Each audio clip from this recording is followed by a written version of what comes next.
Oh guys, check this out. Before we even get to the fishing, look at this shrimp. Let me wash it off. There we go. That is a cool looking shrimp. It's like a tiger. I wonder if that's a tiger prawn. Looks like it's got a tiger print, but it's all red stripes there. Actually, we could use this for bait, but this one looks too cool. I have to let it go. Well, not sure how him or her ended up on shore like that, but hopefully we just saved their life. Shrimp are like prime time feed for a lot of different kinds of fish, so I'm sure something is going to come by and eat this. But whatever, at least we saved it for now.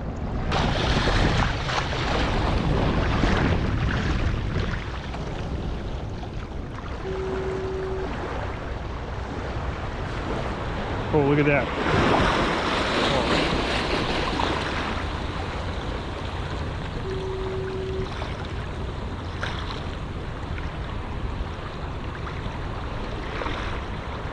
There it is right there. Look at that. See if I can get him without him pinching me. There you go. Second species of the day, and we haven't even put a hook in the water yet. That's I think that's a brown rock crab. You definitely can't keep this. They need to be 4 inches across in order to keep, and I don't have any crabbing gear anyway, so we'll get him back. But we're finding stuff before we even start fishing. There he goes. They really like the rock. That's why they call them rock crab, because they hide up underneath the rocks there to hide from predators and get prey that way. Alright guys, well on that note, that's exactly what we're going to be doing today. We're going to be trying to see how many species we can catch out here with very, very minimal gear. And let me show you exactly what gear we have here. So, let's put this together. All this is an old broken rod. The tip's broken off. I broke it off when I was fishing one time. A little bit of braided line and a little octopus hook there, and a little bit of squid as bait. Now what we're gonna do today is called poke poling, and it's probably like the oldest method of fishing in the books, I would guess. I'm totally guessing on that. Don't have any information or data to back it up, but anyways, what we do here is we take this little hook and we just stick it in between the crevices of the rocks that you see behind me here. And in between those rocks, little fish hide out in. And you know, traditionally you won't be able to get into there with normal fishing gear. So that's why we use this thing. It's called a poke pole. I mean, I have an old broken rod here. You could technically just use a stick. Just, you know, wrap your line around the end, tie it to the end of the stick, and just stick it in there. You need very, very little gear. Probably the most expensive thing that you need is the hook itself, or maybe the bait itself. Although you could probably catch your own bait too. So in that case, the hook is probably the most expensive thing. So probably for less than $1, you can come out here and do some fishing. And as you can see, I've already stumbled across a couple of species just walking around. I got that rock crab. I think it was a brown rock crab, and a little shrimp. I'm not sure what kind of shrimp that is. I don't know my shrimp species. So if you know, let me know in the comment section. But anyways, like I said, we're up to 2. Let's see if we can get 5 species in this video with literally barely anything. The ideal time for poke poling is a very, very, as low as you can get it, low tide, because that's when all those rocks are exposed that you normally wouldn't be able to see at a regular tide. And then you can access those little points where there's different species hide out, and hopefully I can show you a few of those species today. So right now it's about 2 o'clock. Low tide is not until I think like 5 o'clock tonight, which is pretty much when sunset. So we probably have about 2 or 3 hours till then. It's not super low yet, but we're working towards the low tide. So this whole time before the sun sets, we'll be getting more and more fishable areas, and hopefully find more and more places where these fish or other species will hide. Let's just bait up while we're here. Like I said, it's just a little tiny little octopus hook here. It's probably like a size, I don't know, 3 maybe. And I I bought some squid at the store. I probably could have found some frozen in my freezer, but this is kind of a impromptu mission here. Okay, just broke a piece of the head off there with a few tentacles, and I'm just gonna hook it on just like so. Nothing fancy. I do want the point of the hook showing. I think that'll increase my hookup potential here. So let's see here. Let's get it through once. I'm gonna get it through twice because these guys are pretty good at picking off the bait. Okay, just like that, we're gonna drop it in, see what we can get.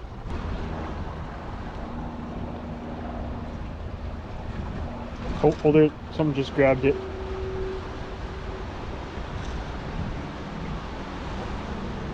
There it is. Let him take it a little bit. Got him. Whatever it is. Yeah, a little eel.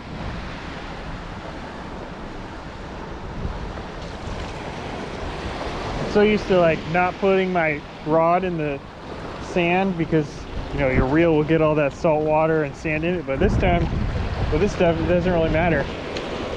So that right there is a monkey face prickleback eel, and that's a really small one. They get up to like, I think probably the record is like 5 feet, something like that, but I've seen them up to like 3 feet, and I know they get a lot bigger than that. So that's just a tiny one, but that's one thing that you can catch when you're poke pulling like this. Again, third catch, third species of the day. This, okay, so if you follow my channel, actually I just looked at it the other day, it's the second most viewed video on my channel is using these as bait. So if you want to see me do it again, leave a comment below and I'll definitely do it again, but not today. We're all catch and release today. So anyways, that's a little monkey face prickleback eel. They're super slimy. That's why I don't want to take it off the hook, because as soon as I take it off the hook, it's gonna slide off into the rocks. So I can't even hold on to them to unhook them. All right, guys, watch this. Watch how slithery they'll slide off. So as soon as I unhook them here, there you go. Okay, watch this. Oh, trying to grab him. Okay, watch this. I'm gonna release him right in this little, he's gonna slide right back into the rocks. There he goes. Totally gone. He's probably back in there somewhere. All right, let's see if we can get another one. All right, guys, now you can see a lot of this sand is like exposed now, so it kind of exposes some of these holes that these eels and other fish and crabs and stuff are hiding in. So hopefully that I can find a couple more now that the tide is getting lower. We're not going to get to fish all the way to the low tide because it gets dark too soon, but as it gets later in the evening here. Oh, there's something. Someone just grabbed it. Got him, I think. Oh no, I didn't get it. Took my bait. All right. Let's see if we can get this guy out of here. Whatever it is.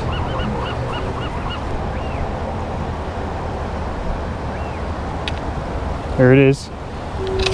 Got him. Got him. There we go. Look at that. I knew there was one in there. That's another eel right there. They're not actually true eels. They're part of the rockfish family. And yeah, they're super specific to the tidal region. And the reason for that, or one of the reasons they're able to live in this area where a lot of other fish can't live, is they can survive out of water for a long time. I don't know exactly how long. I'll look it up and leave it in the video, but they're able to stay, like I could leave it on the sand right here and it would survive all the way until the tide came back in and went back underwater. I'm not going to do that, but you know, these guys are just so hardy. They're like so well designed to live in this area. Most of their diet is actually seaweed, and I think the reason that, you know, the squid works so well is you know, they're sitting under the rocks. They probably don't see very much, you know, meat. Most of their diet is seaweed. But once they see that squid, oh, so slimy, they shoot out of their hole and come get it. Also, look at how well it's camouflaged in the seaweed there. If I didn't tell you that there was an eel right there, you probably wouldn't see it. There he goes, right back underneath there.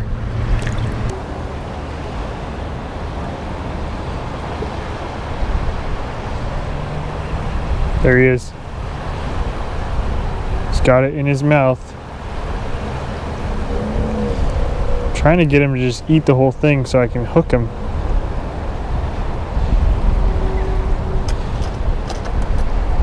Oh, I got him. Got him. Another one. Another eel there. This one a little bit smaller than the last one, but came out of the same exact spot. These guys are, I don't know if they're like, they live in families or what, but they definitely group up.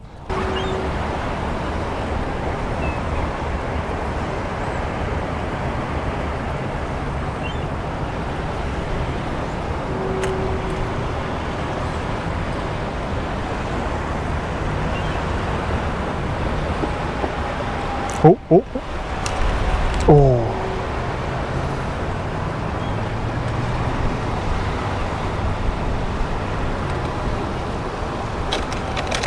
Oh yeah, got him.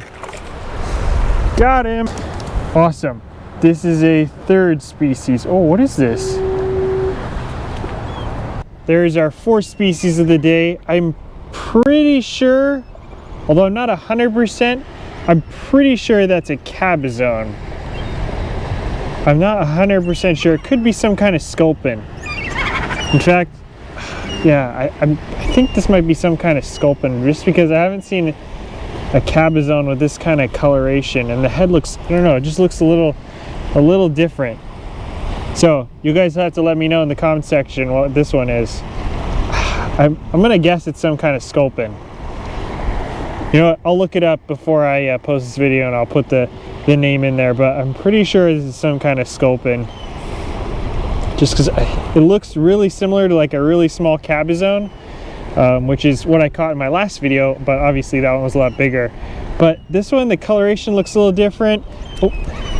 And the head looks slightly different shape, although it's very similar, so I'm sure they're related. But anyways, that's our fourth species, I think, right?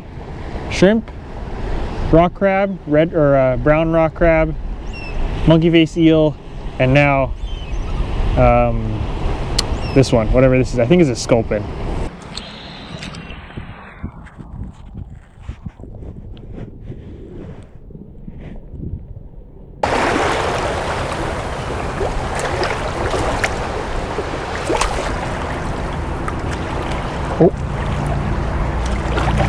Oh, another crab.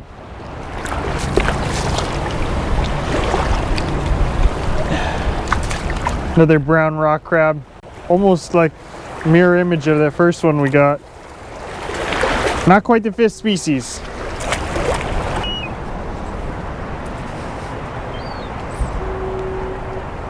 Oh, look at that. All right, I'm gonna cheat a little bit. No using the poke pole for this one. Oh, wow. Look at those claws.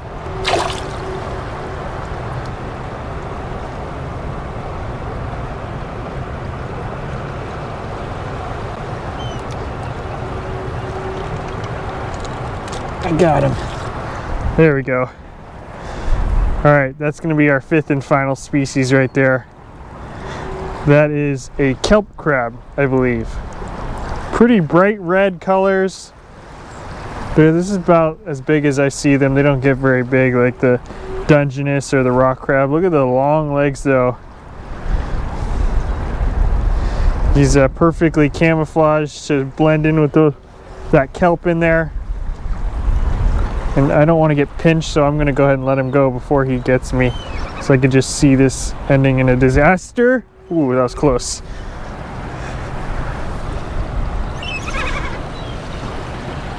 All right, you know what? I'll just hold him like this. All right, there he is, the kelp crab.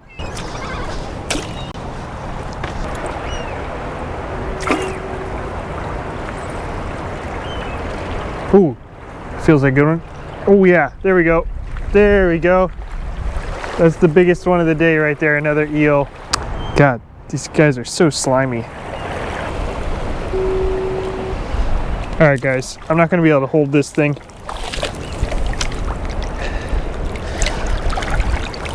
All right guys, that's it. Oh, he's not gonna be able, I'm not gonna be able to hold this guy. Holding these things are just about impossible. Look at him. There he goes. All right, where's my pole? Oh, it's floating away. All right guys, I'm not really sure what happened on this one, but for some reason the GoPro didn't record any audio. But you've probably seen 1,000 rockfish on my channel. This is the first one I've ever caught poke poling. I think it was a brown rockfish and my 6th species of the day.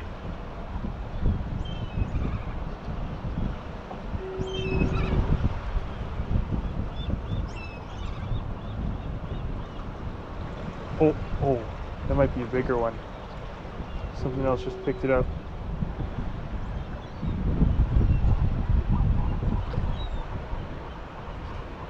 Got him. Oh.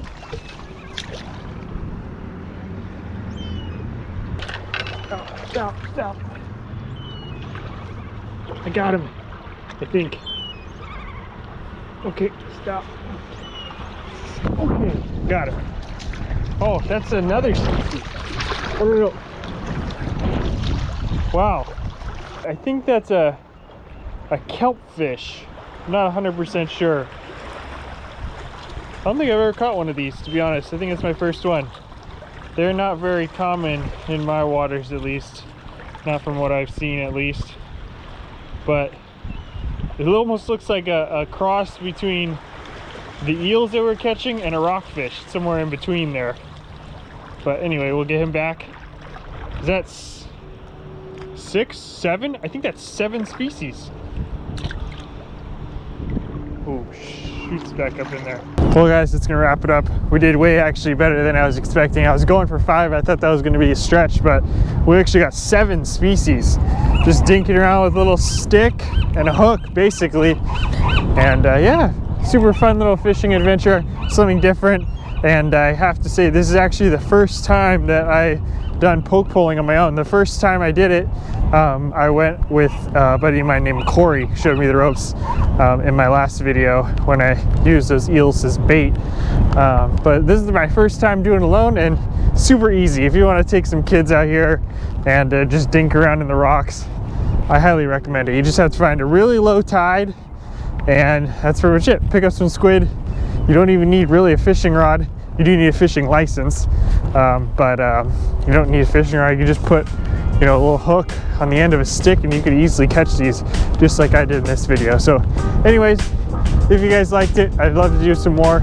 Let me know in the comments, and we'll see you on the next one. Thanks for watching.